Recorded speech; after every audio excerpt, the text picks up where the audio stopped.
What's going on, everybody? It's your man, Russ Mitchell, Homesick Buckeye. I am here again with another installment of Keto Conversations, where we bring you folks from all walks of life who have embraced ketogenic living and have had tremendous results. We want you to see their stories, and we hope that they will inspire you to get on that keto road with us or stay on that keto road with us. And today's guest is Cristie from Meeting Wellness. What's going on, Cristie? Hey everybody, not much. We were just talking about before this, I'm a teacher and we are officially on Thanksgiving break. So not too Oh, much can be going wrong with me. We got a week off. I love that. I love that.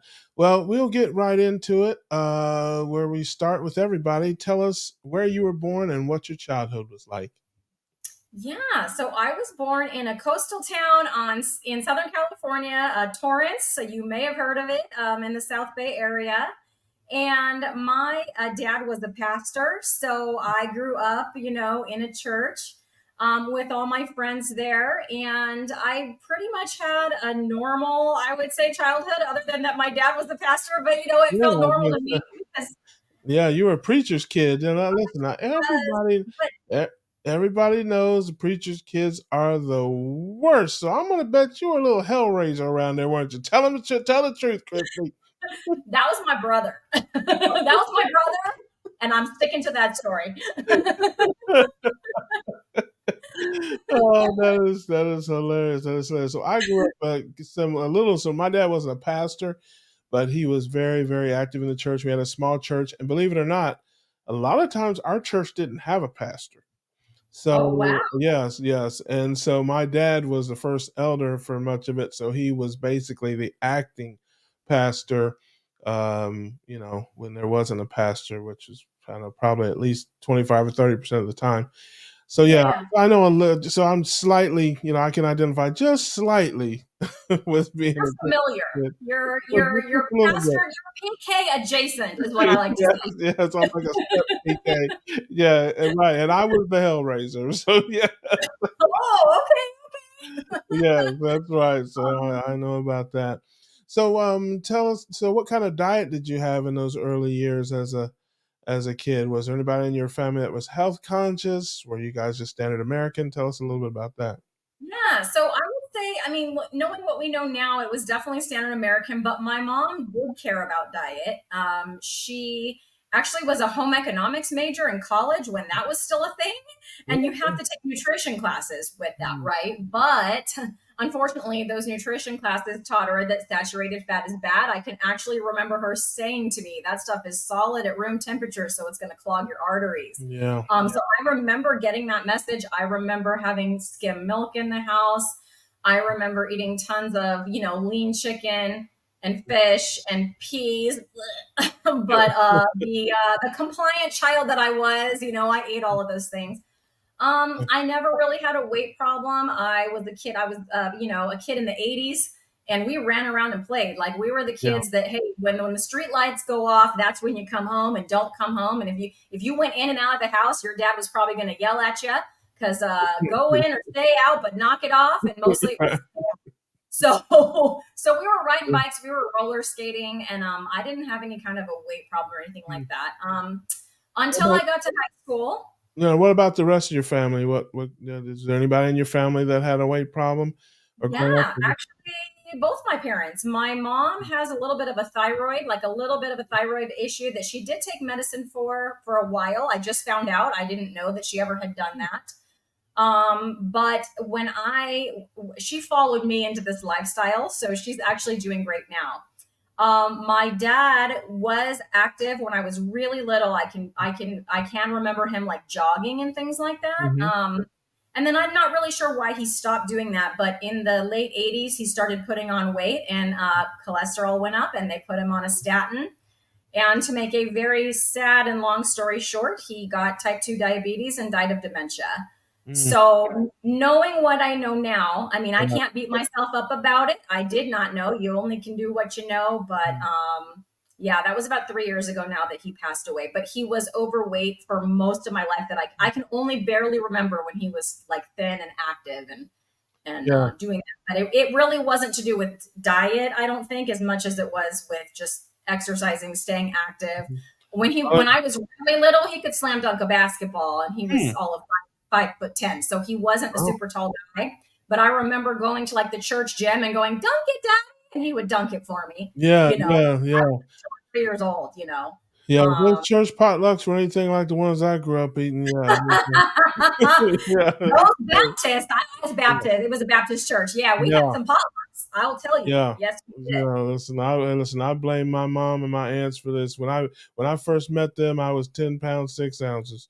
So I'm just kidding. And the Uh, rest is yeah, church potlucks. yeah. So all right, so you're in. We'll fast forward to high school. Yes, that's After a where standard my American diet through your childhood and that kind of stuff. And you did have a yeah, dad that had a little bit of weight problem with that, but mom not so yeah. much, brother not so much. So tell us about the high school years. What kind of high school kid were you? Were you good in school? Somehow I have a feeling you were, I you know, I valedictorian or something. I graduated with a 4.25 GPA. Yeah. I went So to how? college Yeah, on Mr. academic Mr. scholarship. I wasn't Yeah. kidding. My brother was the black sheep. My brother was the troublemaker. And the middle child, right? I'm the oldest, so I'm like Yeah. what, the responsible one, Right. Right. Right. by birth order. So I Yeah. did do very well grade wise and everything, but it was in high school, when my puberty really kicked in. I don't know, 15, 16 years old, and I'm kind of a pear shape, so the weight wants to go onto the hips. And girls aren't always so nice. And it also didn't help that I worked at an old fashioned soda fountain where we made a lot of ice cream and things like that, Yeah. milkshakes and that kind of Yeah. stuff. And I wasn't ever, more than maybe 20 pounds overweight. But when I started to put on that initial weight after being like really, really rail thin, I freaked out a little bit on the inside, not on the outside. And so I started, really restricting calories. I thought calories in, calories out. So the less Yeah. calories I eat, the better. I started looking at every gram. I learned about the how the fat has, 9 calories per gram, and the carbohydrates and proteins have 4. And so let's stick with those. And I thought those were hard and fast. Like I didn't know that that could be variable, or any of the stuff that we know about nutrition now, or how any of that works. And so yeah, I would reduce my fat intake and eat as few calories as possible Mm, until I just couldn't do that anymore. And yes, I would lose weight, but yes, I was also starving myself to levels down to, between 500 and 800 calories a day. mm, I was in a constant competition with myself. So if one day I ate 800, then the next day I would go for 750. And if I ate 801, it was like bad, right? Like yeah. I would, internally tell myself, how horrible I was for letting that calorie count get too high that day. Yeah. So Um, were you athletic and still? Did you play any sports or any kind of stuff like that? Was you extracurricular like in high school? yeah, I sure did. So I played actually volleyball all through middle school and high school. I enjoyed that a lot. I did dance team and cheerleading as well. Yeah. So I went to small high schools. There was a lot of traveling involved with that. But yes, it was a lot of exercise, but it was also a lot of fast food because Yeah. we Yeah. would never have fast food in my family. We would never have fast food. But when you were out like that and you'd go to like to cheer up an away football game, because we would go to those, we would get in like the players would go on the bus and we would go in a van like separate from them. But yeah, we would stop at wherever. And my mom would give me money for Yeah. dinner, whatever McDonald's. fast. Yep. Yep. Whatever restaurant Everything we there. stop. Yeah. Oh yeah. No, So yeah. I understand. yeah, but I So stayed active. Yes. yeah, yeah, yeah. I was just wondering about that. All right, so in high school, you're not really overweight, and I want to just say that's part of the reason why I did want to have a conversation with you because you kind of got into the life, not the way I think many people do, with a weight problem. I find that interesting, and I think it's important for those voices to be heard. So tell us about college. You went from high school, not much of a weight problem, really, just slightly. You were doing, standard American diet, but you're doing calorie restrictions and things like that. At this time, you hadn't never heard of anything ketogenic at all, Atkins, anything like that. You had no awareness of anything like that. Nothing like that. No, nothing about carbs or carbs being, what might cause you to gain weight or anything like that. Right, right. I went to college after that, and I think it was probably somewhere in college where I heard about Atkins. I did hear about it. I never read the book or anything like that, so I didn't really know how to do it correctly. Mhm, I heard somewhere along the line about, net carbs though. mhm. And I remember counting net carbs, but I also remember buying bars and shakes Yeah. and, and things like that. Yeah, yeah. Yeah, So it changed a I never lot from when Dr. Atkins died. It became a lot more commercialized. It's like, I don't know if that's just coincidence or if he kept it from doing that, but I think he died in 98 or 99. yeah. And then, So I went to college in '97. yeah, yeah, yeah. That But was my after he first year of died, college. So yeah, I don't remember any of those shakes or any of that stuff until till later on.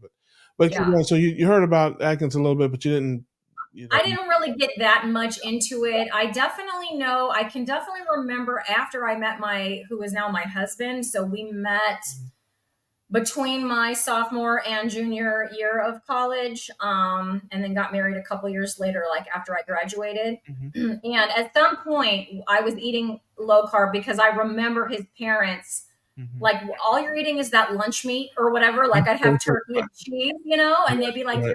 you're gonna get cholesterol. That's what Yeah, yeah, oh So I'm yeah. sure, like in my early 20s, Mm, I know for sure I was doing some kind of low carb kind of Atkins thing. Um, gotcha. but but mostly just counting calories still. You know what I Yeah, mean? Like yeah, I still yeah. didn't have the education, that we have now. I still didn't fully understand. I didn't have a number, right? You're the carb number guy. I had no Oh, number. I just knew carbs were bad, don't eat them, but like yeah. I wasn't trying to restrict them to any certain number. I was still more focused on the calories because I just didn't. Like I said, I never read the book. I didn't look it up. Going to the internet to look stuff up, not a go-to move for us Gen Yeah. Xers, Yeah. So I didn't really do that. All right, so you're in college now. Did you continue playing sports or anything like that in college, or you left all that in high school and you just hit the books? Yeah, pretty much. I would occasionally go for walks because it was about a 2 mile, like around the campus was about a 2 mile walk if I would do that. But that was super rare because by then I think my anxiety that I was starting to develop was Mhm. kicking in. When I would walk, it was like busy streets all the way around, and like people could see me and they might say something, or somebody might whistle, or whatever. They might honk or just whatever. Like I just didn't even want to be out there. So that got more few and far between because I didn't want to be seen. I did not continue my athletics. I because I had an academic scholarship, so I needed to keep my grades up. Yeah. So I focused on that, and then I had to work because dad is a pastor. I don't have any Yeah. money. Right, I right. put myself through. My parents didn't pay my way. Yeah. So you mentioned your anxiety. When did that start? Did that start in college years or was it before that? Yeah, I don't know when it started because I didn't even realize that that's what it was. I just thought that I was an introvert, and I think I Mhm. kind of am. Still, I mean, I still enjoy my quiet time on the couch with a book, and I still feel like if I'm around people, I need some time to myself to recharge. But I certainly would not have been doing this talking to somebody like you. Like, no way. And I wouldn't have been talking about my personal stuff. Yeah. Um, Well, You're but yeah, actually I talking, you're, think you're when I actually talking you're actually talking to a camera right now, Chris. That's actually what yeah, that's right. That's right. You are not a person, camera. You are a you camera, and I refuse just to be like me. nervous. Yeah, just like me. I'm just talking to a camera here, just sitting here with my boxers with a blue shirt on. So there, That's right. You don't know what I got going on down here. No idea. so you don't remember ever as a kid? Okay, I don't know a lot about anxiety, but were there like panic attacks or things like that, or just an Yeah. overall feeling of anxiousness? Yeah. So I never had, so like my good friend Carrie at My Metamorphosis, she started with a panic attack. Yeah. And then it sort of went into like this overall feeling of anxiousness. I never had any attack. And I think that's maybe why it wasn't like, oh my gosh, I have anxiety. Right. My parents never talked to me about anything about anxiety. I know that my dad suffered with anxiety, but I never found that out Mm, probably till I was in my 30s because he just oh, never talked about it. He was actually on medication for it that probably contributed to some of his dementia later on in life because it was like a long term thing that he was doing. Now, Um, being a preacher's kid, did you have to do things in church? I know they made me get up there and sing for Jesus. yeah, yeah, It's yeah. like, it's and back then we Um, used to beat the kids, so you could sing for Jesus, or you could get beat within an inch of your life and sing for Jesus. But either way, you were going to sing either for way, is singing.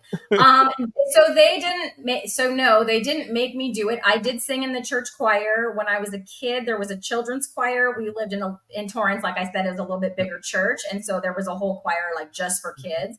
We did musicals, and I would try out and sing the solos sometimes. Never felt nervous about doing that. Jesus. But my dad was a musician, so maybe I have the gene. I don't know. Yeah, yeah. Um, I'm just glad I you said where it might have started. I mean, I'm, Yeah, I don't. I do. The one thing I remember is going for walks in college and just being like very uncomfortable that people could see me, and that was in my 20s. I went to college at 17. So 17 through whatever 21 or whatever. Yeah, yeah, yeah. I got it. So It's in that, interesting. in that So likely sometime because again, you played sports and stuff in high school, and you were I'm sure very popular and all that kind of stuff. But somewhere between high school and college, these feelings of anxiousness or anxiety or whatever kind of around people. Yeah. yeah began.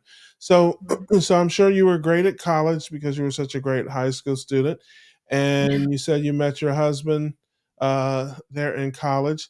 So let's get out of college into the few years after college. Now, did you always know you wanted to be a teacher?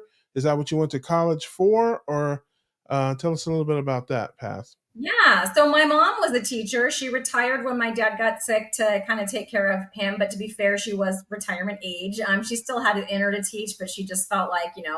that's where she needed to be.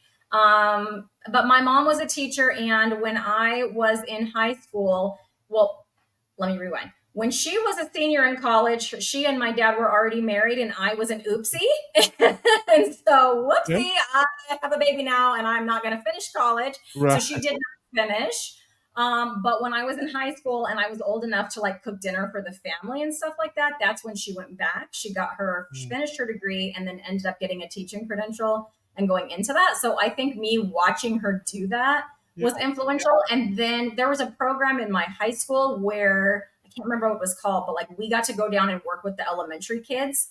And I really liked that. And so I think the combination of those two things is kind of what, because I kind of got to see it firsthand. Yeah, well, that's Um, really cool when you know what you want to be and know what you want to do and then make it happen for yourself. I always think that's really cool. So many kids, I certainly had friends and stuff that had no idea what they wanted to do, no idea what they wanted to be when they went to college. But I always kind of knew what I wanted to do. I was into IT during those years.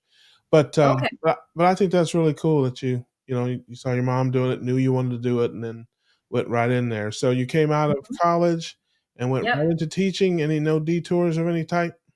No, well, I mean, if you consider getting married a detour, then I guess I substitute taught for a year. So I didn't finish my teaching credential. So I got my degree, got married, and substitute taught while I finished my credential, and then got my first teaching job. Yeah. Yeah, yeah. So, Now, where was your first teaching job, and what was that like? so okay, yeah, this is an interesting story. So my college, they place you have to do what's called student teaching. Mhm. And so you get placed by the university. And I requested the city where I lived, and yeah, I didn't get that city. I got a city about 20 miles north of there. And not only that, but they placed me in a 100% Title I school with a low socioeconomic, high English learner population.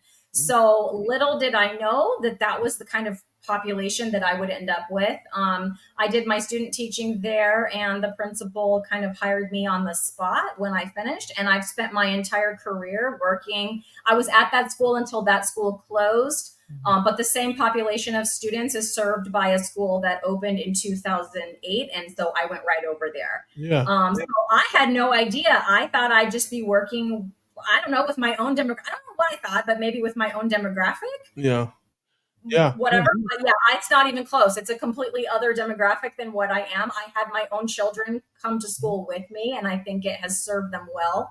Yeah. to get to know, people of all socioeconomic backgrounds and different ethnicities and all of that. So it's super interesting. I'm super. I wouldn't go anywhere else. Like now, Yeah.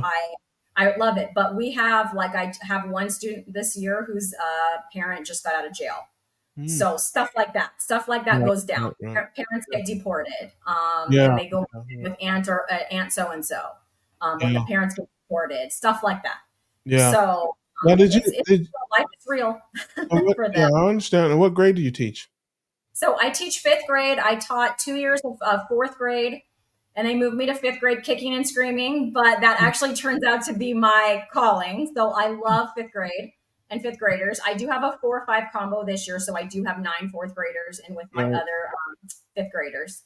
Now, is that what But you wanted to do? Did you want to be an elementary school teacher? Or did you think you wanted to do high school, or what did you kind of want to do when you came out of college? What were your thoughts? yeah, so the only deviation that I did was I was a physics major for one semester because I thought I wanted to teach high school physics. I enjoyed high school physics, and then I wasn't so the high school where I graduated, they didn't even have like calculus at that high school. So like I probably could have taken it had they offered it, but it was such a small school, and this was in the early 90s. There was no internet classes or Yeah. anything like that. And my college didn't really, when you take physics, you kind of got to know calculus. And Yeah. yeah, it just didn't, like I passed and stuff, but and I still kept my scholarship, but it was not easy not having that background. And I at that time just decided to go back to the elementary Yeah. teaching. That was my original plan when I first Can't started, and I'm glad I did. I'm happy where I am. can't blame you for that. Second year calculus is the only class I ever took a note in college. This is a Yeah. true story. This is a true story. You gotta ask my best friend. I never took a note in college, and first year calculus, okay. Second year calculus, I could always just follow along. I could understand what was going on. Somebody else would ask a question if I had a question, generally. So I don't remember. This is so many years ago, but the Hmm. teacher was. The teacher was doing a formula on the board, and he was doing. I was following along, and I was getting it. And then he went to the second board, and he was still, and I lost him. And And then you became a comedian. The yeah, end. right, No. yeah, right. And so I'm like, and so people were asking questions, and I still wasn't getting it. I'm like, Oh, oh no. And so I dropped the class. I yeah. dropped the class. It's like that moment of panic. Yeah. Like this has never happened to me And before. I called my best friend, and he laughs about it to this day. I called my best friend who was in medical school at the time, and I said, I almost took my first note today. He said, "What?" Because he knew I'd never taken a note. A lot of times I didn't even buy books. I didn't even have a book to probably a third of the class. Yep. And he was like, What class?" I said, "It was second year calculus." He's like, "Well, what happened?" I said, "Well, the teacher was making a formula. I was following along. It was good till he got to the second board. I lost him. I couldn't figure it out." And he's like, "Well, what are you going to do?" I said, "What do you mean what I'm going to do? I dropped the class." He said, Why do you "You think would." it didn't occur to you? He said, "You'd rather drop the class than take notes?" I said, "Yes, sir, I would." And yeah, and that's a true story. I did end up taking it again another semester, and I did take notes that class, and it is still the only class I ever took a note in college. That's I amazing. had all kind of teachers that like I had a psych 101. Uh, a very nice lady. I was sitting in the back of the class, didn't take notes, didn't even have a book. And Hmm. she was like, "You won't be able to pass this class. You know that, don't you?" You're I like, said, you "I'll want to take bet? my chances."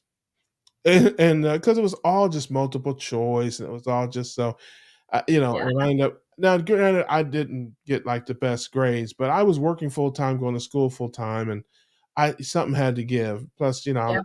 was, up all night. I was out in them streets, Christy. That's basically what I'm trying to tell you. So, so yeah, something had to give. I couldn't work full time, go to school full time, and be in the streets full time. Something had to give. So I got some C's and D's, but I did pass the class. And after it was over, she came to me after and she said, I can't remember exactly what she said, but it was to the effect of, she said, I got to give it to you. She said, I could not believe you would ever pass this class, but you did. You were right. Done. Like, You yeah, did it. she's like, go Well, play the lottery. She's like, I had an academic scholarship and I had to keep a 3.75 GPA or higher yeah, to keep that scholarship. right. Okay.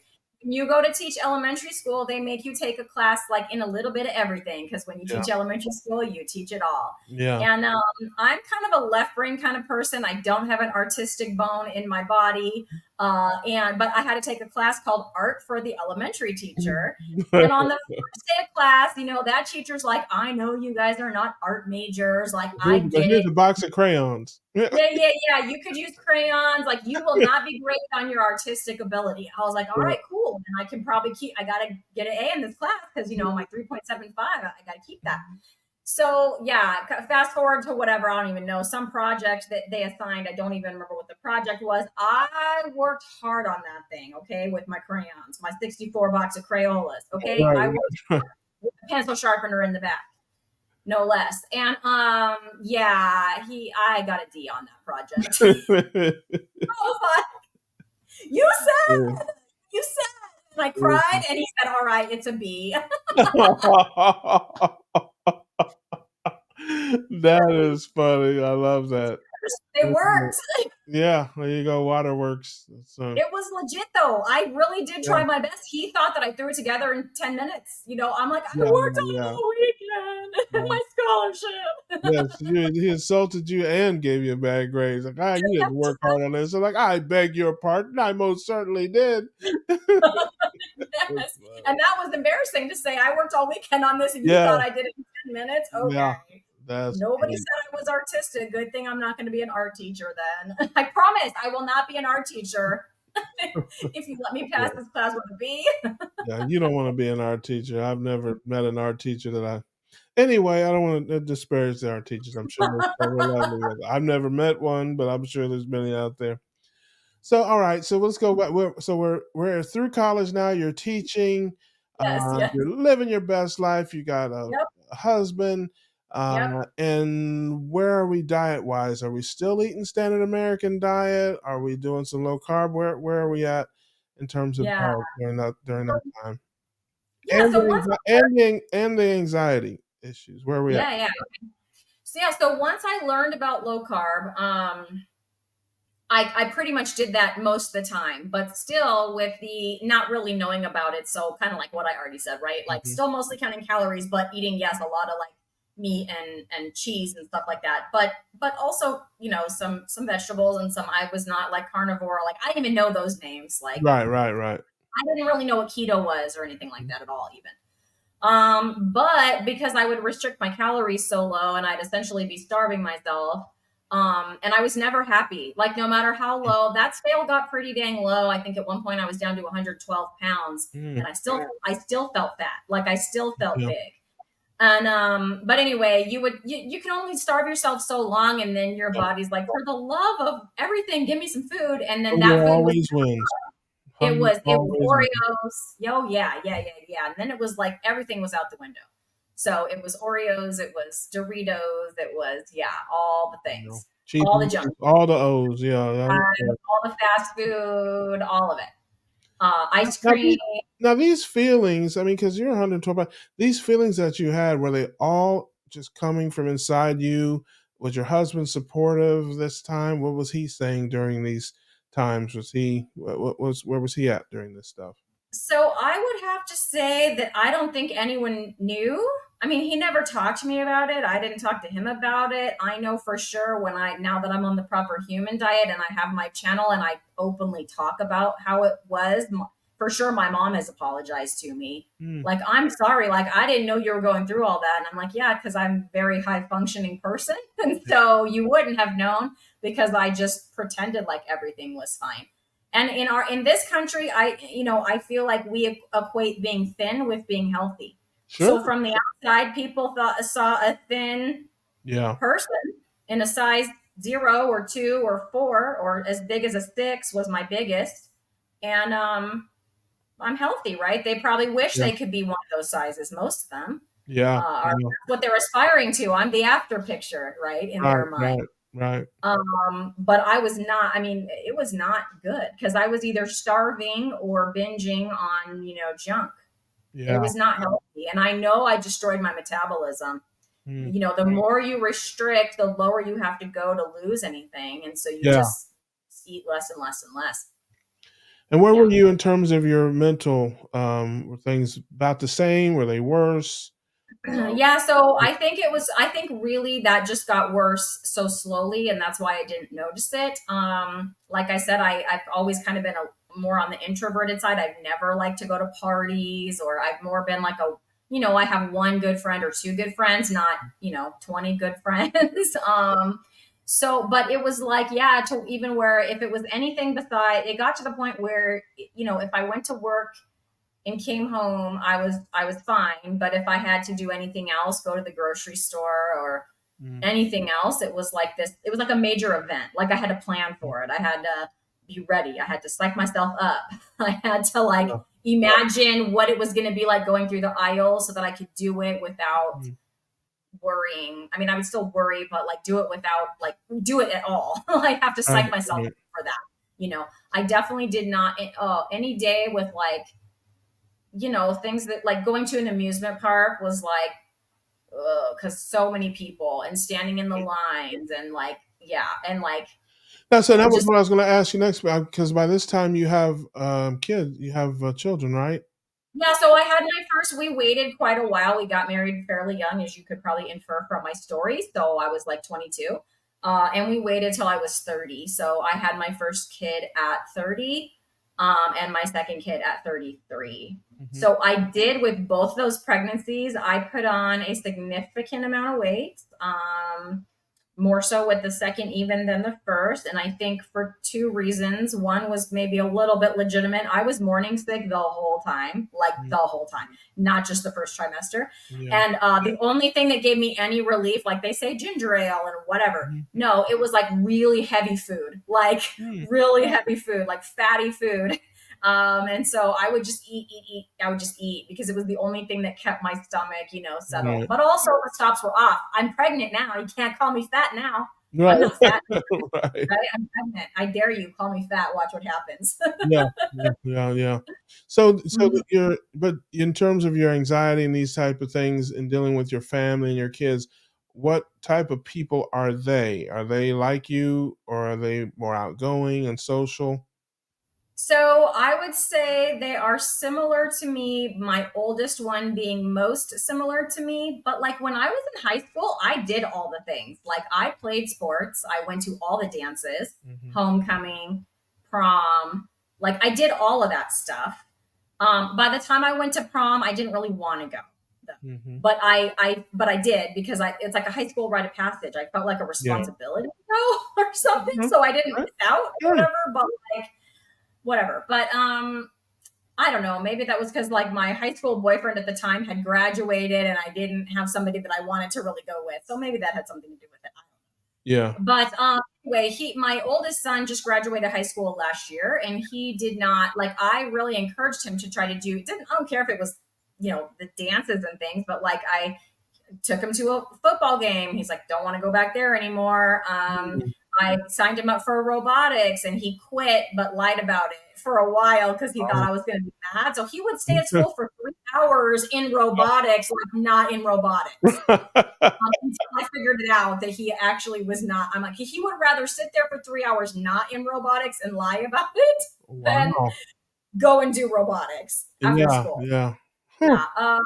Mhm. He's doing fine now. He's Yeah. actually taking classes in college to get a drone certificate, so that's kind of Mm. cool. Actually, he's Yeah. he's going to be like certified to fly drones. Yeah. Yeah. I love Um, that. so he's So, more like he doesn't want to be with people.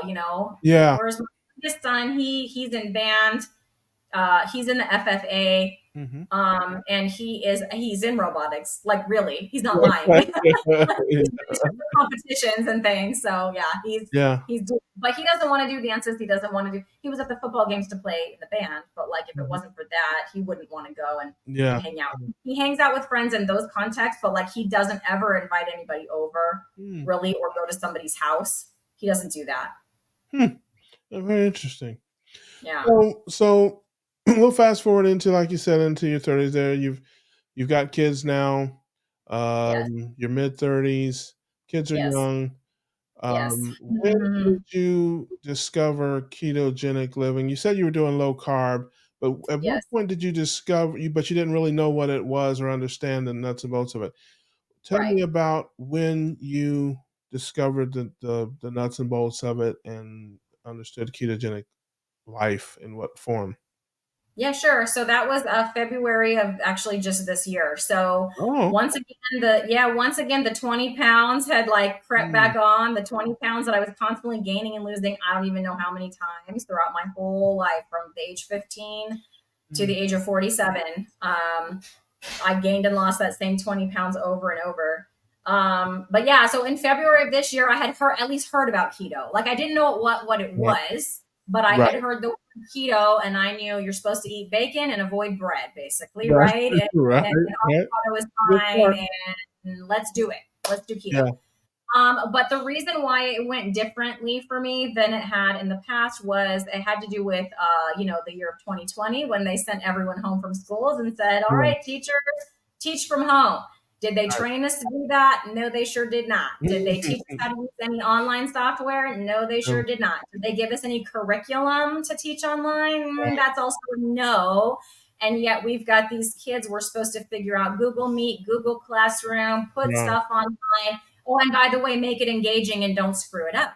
yeah, Um, and so with really, I'm not kidding, zero training. mm, And so by then, like I had said, I am Generation X, and I had been, not big into social media, but I was at least on Facebook, and I started seeing these like Facebook groups for teachers popping up, because all the teachers were like, "We got to support each other." right, right. Like it was nationwide, nationwide. I mean, all the way over where you are in Florida. There's a comedian named Devin Siebold out of Florida. I don't know if you know him. I know you were in stand-up comedy, but he was a teacher. He's since left teaching to go into comedy full time. But he's all the way in Florida doing comedy stuff on YouTube, talking about the same stuff that we Yeah, teachers over here in California were experiencing. right, So right. anyway, on these teacher groups, teachers are posting lessons and online engaging, activities, and just giving this stuff away for free to help, to just make these communities to help each other out. And so that's how I learned about Facebook groups. And so when I went keto in February, I was like, well, maybe there's a Facebook group for that. And I found a couple and I joined them, mostly thinking, okay, I'm going to get some recipes.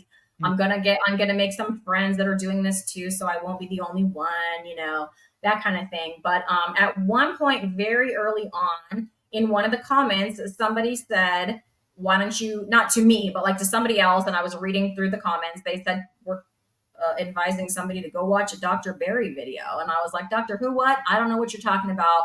Let me go look this up. And so I did.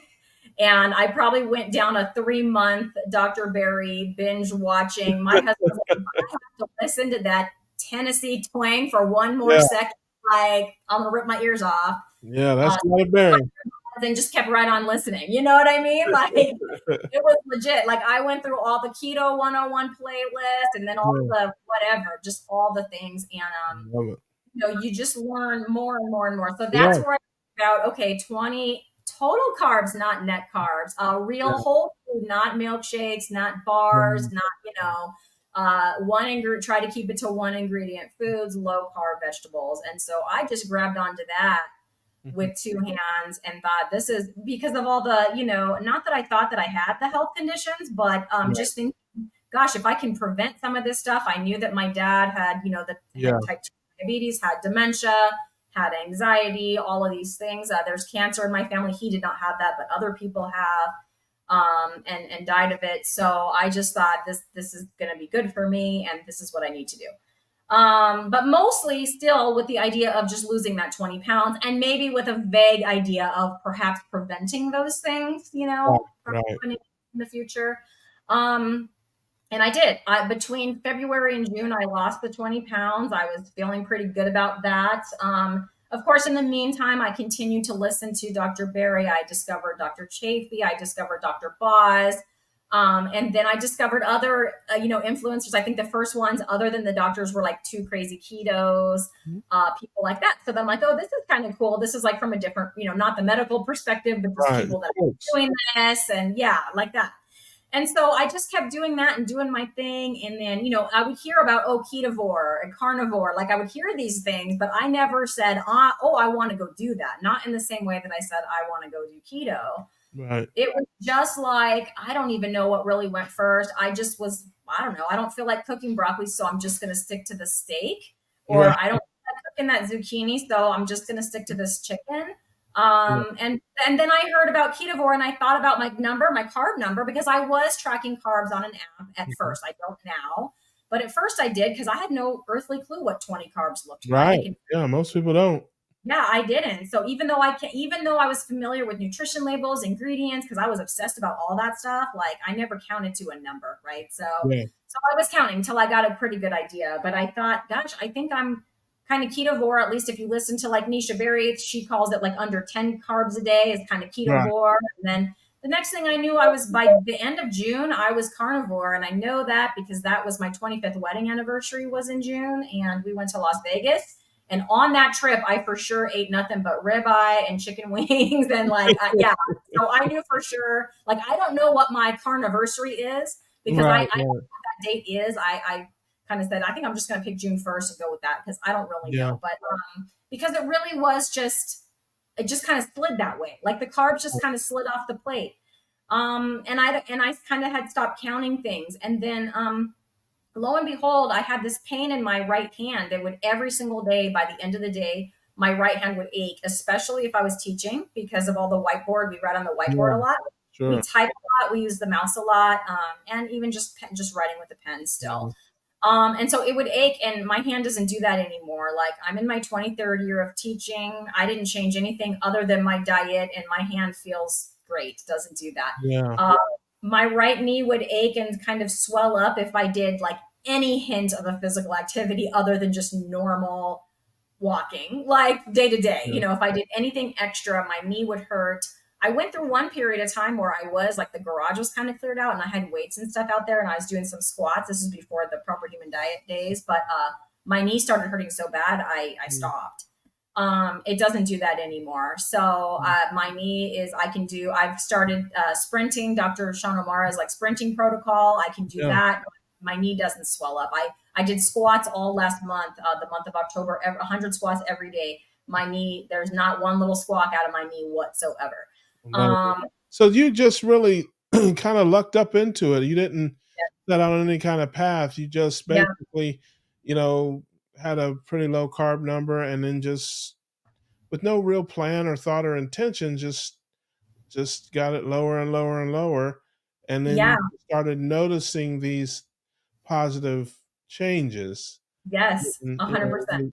you didn't really set out to do that. You just kind of, it's not a place you planned to go. You just ended up there, kind of like Denny's. That's right. Exactly like Denny's. Yes. It was not on my life. I had no idea. Like, I had no idea the anxiety that I had or anything like that until I started feeling better. The brain fog that I had until it cleared.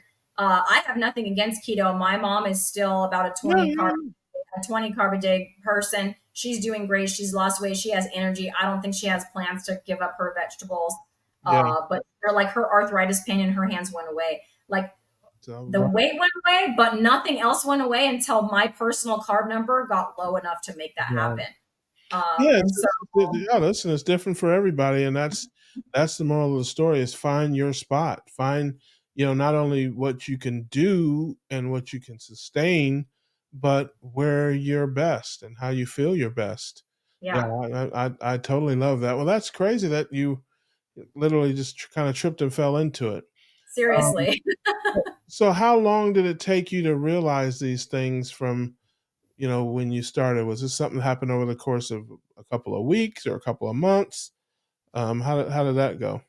Yeah, it's hard to judge because I can't, like I said, I don't have a day when it was like, oh, but I think like the brain fog and stuff went away pretty quickly. Mhm. And here's why I know that, because when I did finally go all the way carnivore, even though it was slow and even though I had kind of done low carb, kind of, and then I did like keto for a long time, ketovore for a while. But after I got rid of all the rest of the stuff, carb stuff, I was in the bathroom a lot for about 3 weeks. But the brain fog was gone. So I'm like, I'm sticking Right. to this Yeah. because I have Yeah. a reason to. I'm Yeah. like, no, I like feeling mentally clear. I like feeling like I want to have to wade through all of that just to like be a person. Yeah. And so I'm like, I watch videos about it, I feel like mine went on for like the longer side of things, but it was something I was willing to try to stick it out through because I did have some mental clarity pretty early on, and it was Yeah. worth it to me to keep at it. So Yeah. So, what are the things that you do now easily that you didn't do before, or that you did that were difficult before? In terms all of, the things. like, the, um, like okay. mentally, like, I mean, that's Yeah, what. yeah, yeah. Okay, so like my Not, son, like I not, said, my not youngest the son, 10, not the 10,000 squats. I mean, I mean, 10,000 squats. That's right. That's what I did. Yeah. So probably the first thing I noticed was in, I don't know, late right after I started this, somewhere between ketovore and carnivore, my son got invited to a local amusement park by a girl who I didn't know, and I didn't know her family. So I said, well, yeah, you can go if I go with you because I've never met these people and I'm not sending you in a car with strangers 2 hours down the freeway that way. You're and that's why he didn't go to robotics. Because which son was it? It was the younger son. Sorry, wrong son. Gotcha. So yeah, that's why he wasn't at robotics. He was getting Yeah, to know people. yeah.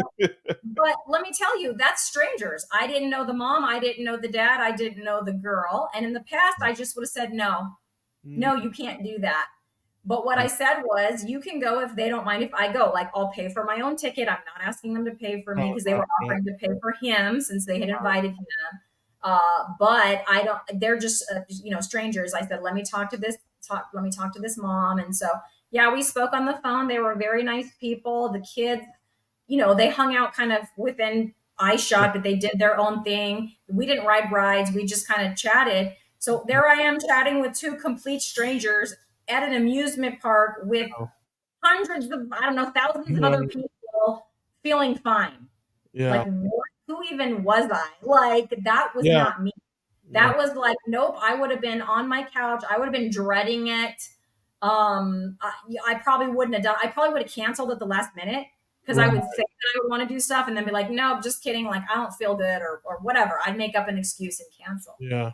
But yeah, no, I went and did that. That's probably the very first thing I noticed where I was like, this is out of character. Yeah. What am I doing? And I wasn't nervous about it.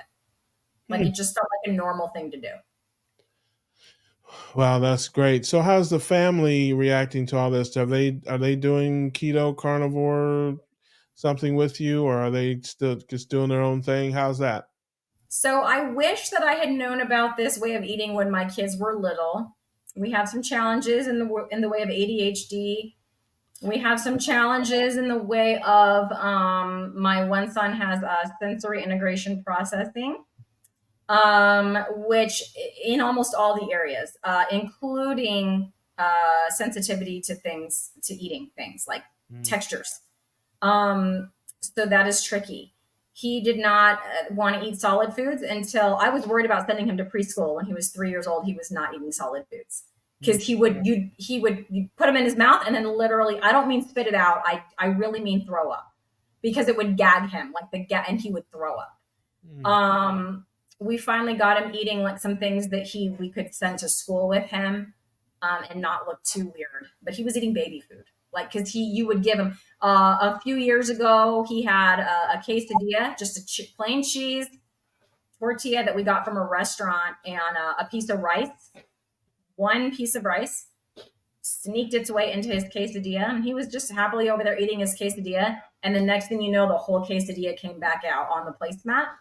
And I'm like, what is going on? He's like, there was rice in there. Like the princess and the pea. You know that story about the princess and One the pea? grain of rice. Yeah, one grain of rice was in his mouth and the whole Mm. done.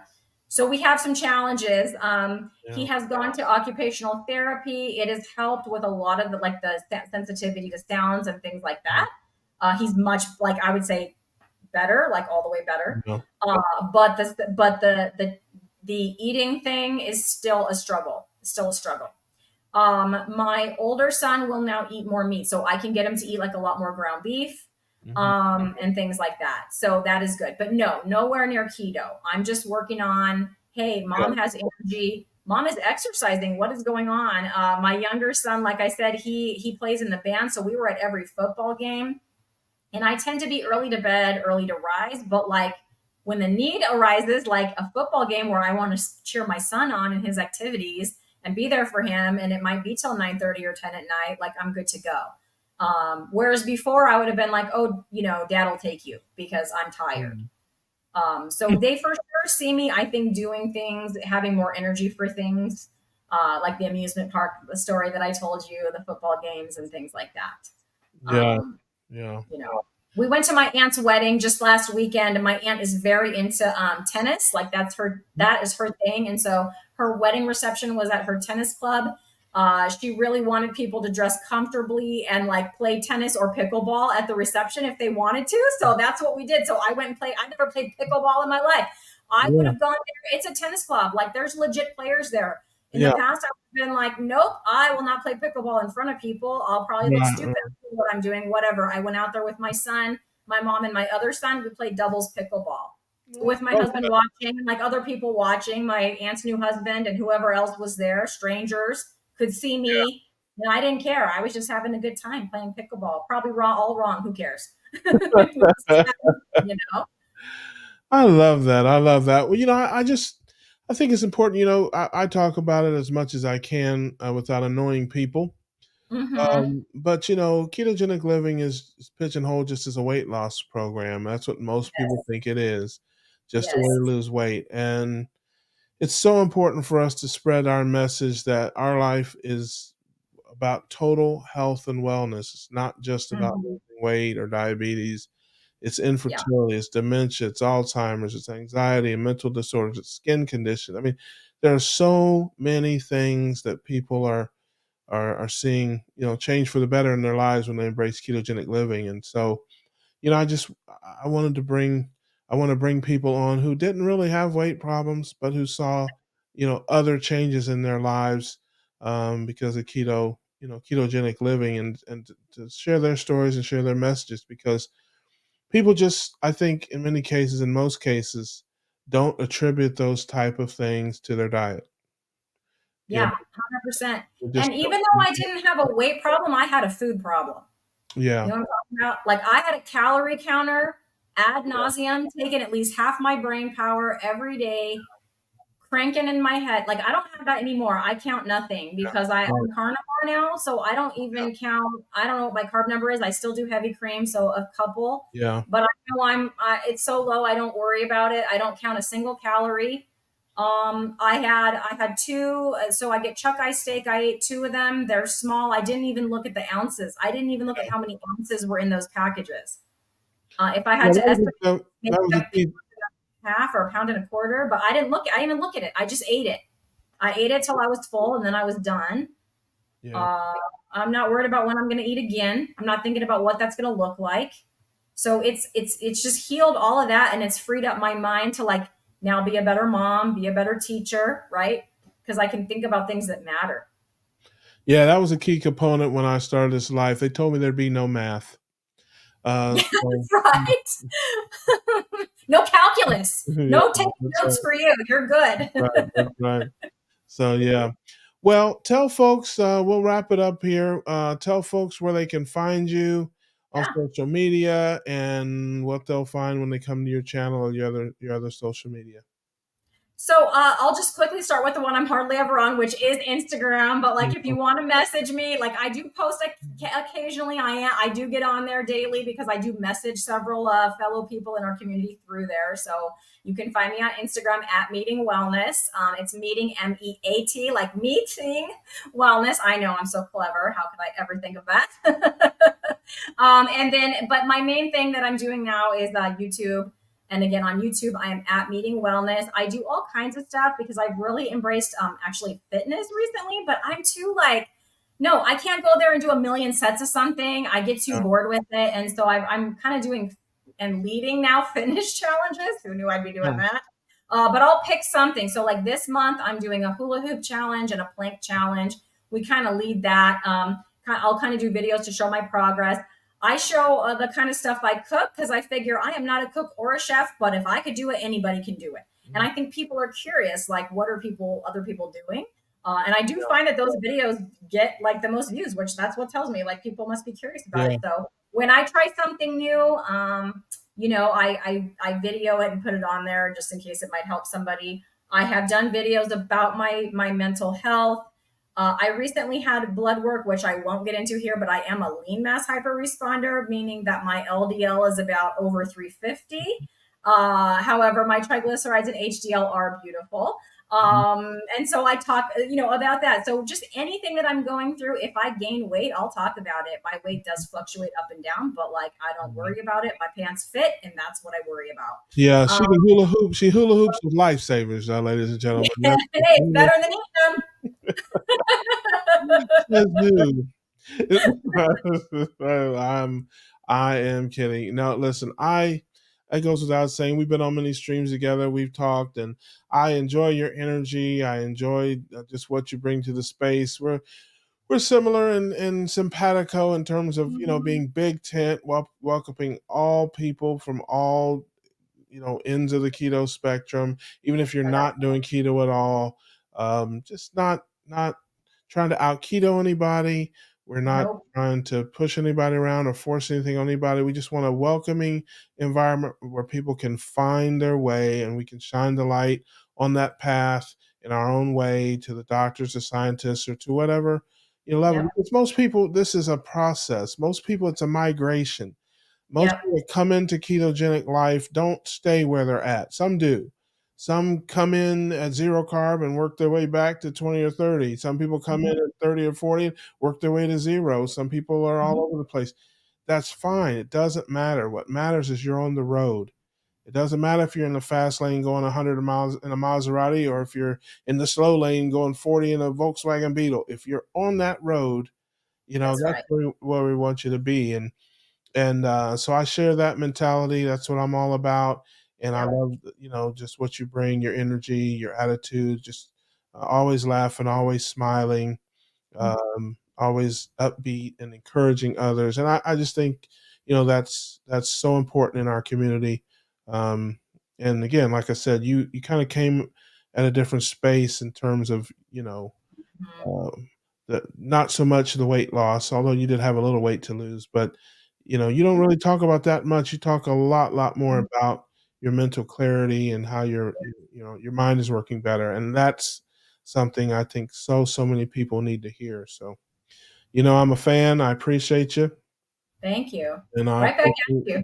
I appreciate you. But yeah, you show me lots of love. You're a friend of the channel, friend of um the keto cookout and all that stuff. I appreciate that support. And like I said, we all need to just encourage each other, just help each other, spread the message. It's evangelism. That's Uh, right. that's what we're all doing here. Well, folks, I hope you enjoyed this interview with my friend Cristie from Meeting Wellness. We'll have, of course, her contact information, her site, and stuff in the description. But this is what we try to do here on Keto Conversations. Just bring you regular folks. They're just your next door neighbors, Yep. the folks that you know, and they're seeing results after embracing ketogenic life. We want to inspire you, uplift you. If you're not on that keto road, get on it with us. If you're on the road, stay on it with us. And we'll continue to bring these wonderful people and their great stories to you. We hope it inspires, uplifts you. So stay tuned. We'll have more coming up soon. Thank you for watching. As always, we wish you the best. We'll see you on the next one. Bye.